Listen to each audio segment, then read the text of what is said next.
첫 번째 큐브 속 사건, 큐브 함께 보시죠. 네, 무엇을 이라는 키워드를 잡아왔습니다.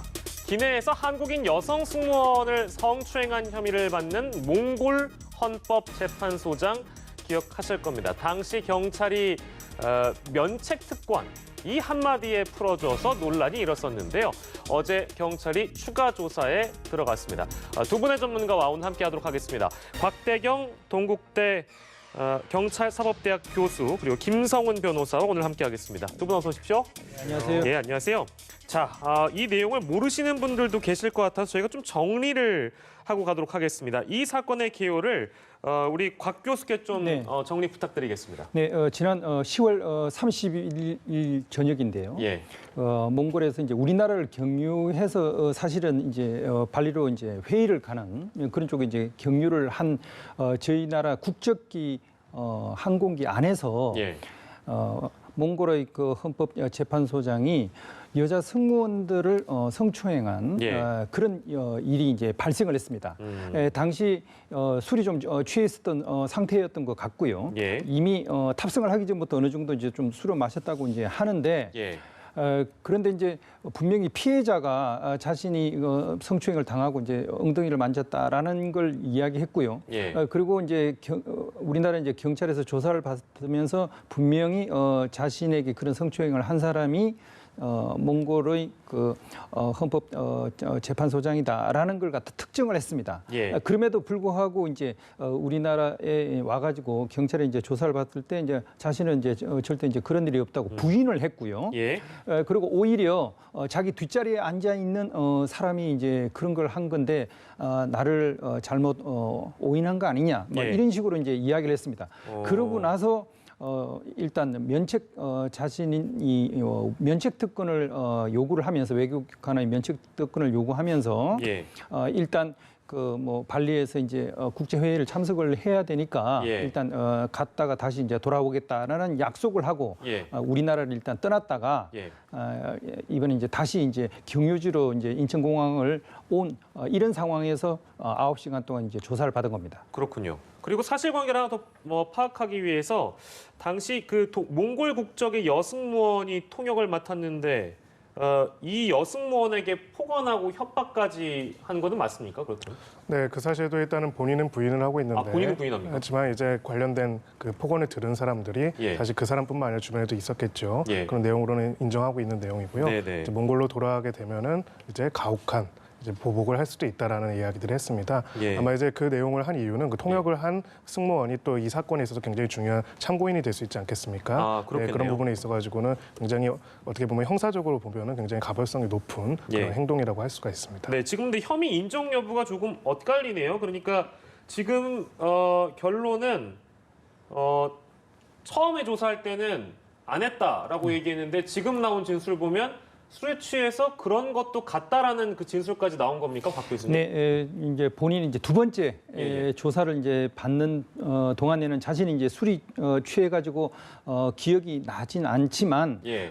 그런 뭐 일을 할 수도 있었겠다. 뭐 이런 식으로 이제 좀 애매모호하게 이제 대답을 한 겁니다. 예, 예. 사실 이것이 우리나라에서만 이제 문제가 되는 것이 아니라 벌써 이제 그 몽골에서도 이제 어느 정도 이 일이 이제 문제가 되고 만약에 예. 이제 본국으로 이제 돌아간다면 예. 이 뭐 헌법재판소장의 그 지위가 이제 박탈되는지 여부 뭐 이런 거에도 자신의 진술이 이제 영향을 미칠 것이기 때문에 예. 상당히 지금은 이제 좀 조심스럽게 이야기를 하고 있는 것 같습니다. 예, 몽골 분들이, 그러니까 몽골 사람들이 보기에 만약에 우리나라의 어떤 고위공직자랄까요? 고위공직자가 어디 해외 나와가지고 이런 일에 연루됐다 그러면 진짜 나라 망신이죠.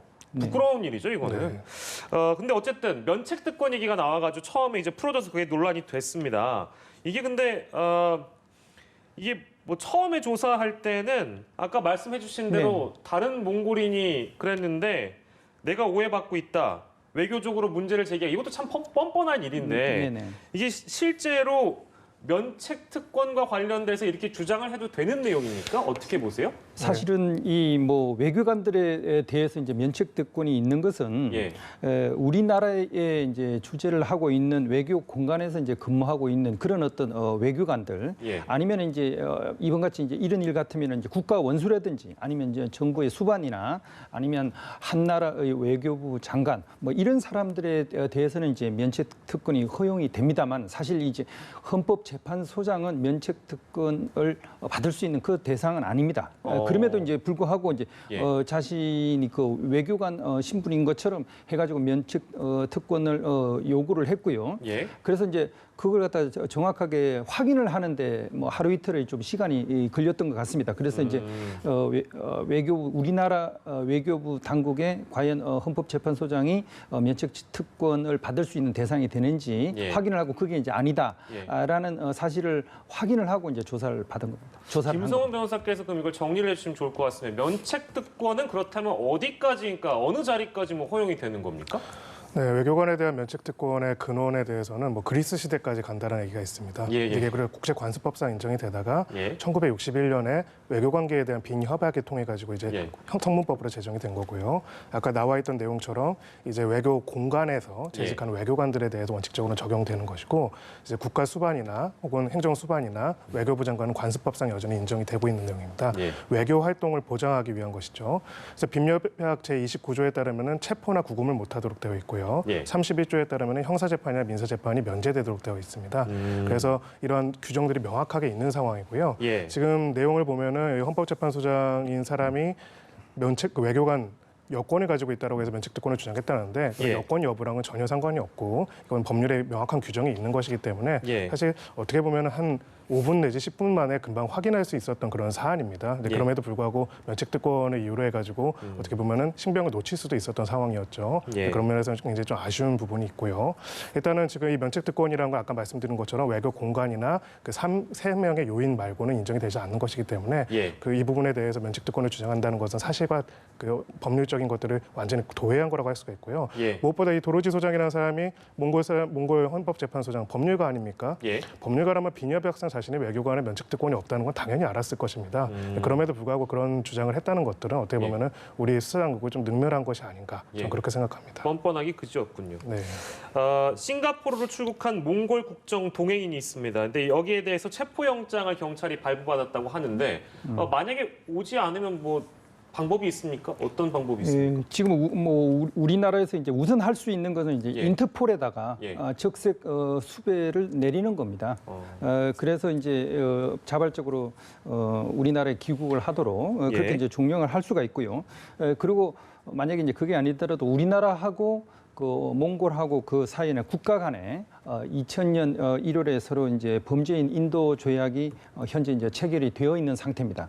그래서 우리나라의 그 법을 위반해서 뭐 몽골로 다시 이제 간다고 하더라도 그래서 우리나라에서 분명히 문제가 있는 그런 어떤 행동을 하고 몽골로 간 그런 어떤 사실들을 입증을 한다면 그 범죄인 인도 조약에 의해 가지고 우리나라로 데리고 올 수 있는 겁니다. 그 부분은 그렇고 그리고 이 소장은 이틀간 한국에 머물다가 내일 가잖아요. 그러면 어쨌든 조사를 해야 되는데 지금 10일 정도 출국 정지를 하게 됩니다. 조치를 했다고 합니다. 그러면 조사 방향은 어떻게 예상해 볼 수 있을까요, 김 변호사님? 일단 처음에는 사실관계 자체를 부인했다고 했죠. 근데 지금은 약간 기억이 안 난다라고 주장을 하고 있다라고 하고 있습니다. 그래서 지금 이 부분에 대해서는 만약 필요하다면은 비록 이제 몽골의 헌법재판소장이긴 하지만은 한국 국적기 내에서 한국 국민을 상대로 해가지고 성범죄를 저지른 범죄자 아닙니까? 이 부분에 대해서 구속의 상당성과 필요성이 있다면은 신병 구속까지도 고려해 볼 수 있다고 생각을 합니다. 이 부분에 대해서 아예 사실관계를 부인하다가 지금은 부인이 아니라 약간은 사실관계 자체는 인정하지만 자신의 당시 상태가 어떻게 보면 변별력이 적었다라는 이야기를 하는 부분들은 구속의 상당성과 필요성이 혹시라도 이제 영장이 청구되거나 이런 심사가 있을 때 그 부분에 대해서 구속의 필요성이 없다는 것들을 주장하고 싶어서 그런 부분이 있을 수 있고요. 또 한 번 이제 출국을 했다 다시 돌아와 와서 이미 출석을 했다는 부분들도 향후에 어떤 자신들에 대한 강제 출국 금지 조치를 해제할 이유라고 주장하려고 준비를 하고 있을 가능성이 있습니다. 아, 그런 가능성이 좀 열려 있군요. 네. 알겠습니다. 뭐 이제 좀 이르긴 합니다만 지금 경찰이 항공보안법 위반죄 이거 지금 적용 가능성도 좀 들여다보고 있는 것 같고 우리나라 법으로 우리나라 법정에서 이 사람을 형사처벌하는 것이 과연 가능한 일일까? 어떻게 전망하세요? 네, 아까 말씀드렸다시피 비엔나 협약에 따른 제31조의 재판권 면제가 되는 면책특권이 없는 사람입니다. 네. 그렇기 때문에 속인주의라고 가능하다? 하거든요. 이제 한국 국적계 안에서는 우리나라 법이 적용이 되고요. 예. 거기다 한국 국민에 대한 범죄를 저질렀기 때문에 우리 형법이 미치고 또 우리 형사의 재판에 관할권이 있습니다. 그래서 우리나라 법률에 의해서 우리나라 사법 조치에 따라서 처벌이 되는 게 당연히 가능하고 예. 그것이 오히려 불가능하다고 보는 것이 법에 반한다라고 저는 생각합니다. 예, 알겠습니다. 첫 번째 큐브 속 사건을 저희가 좀 정리를 해봤고요.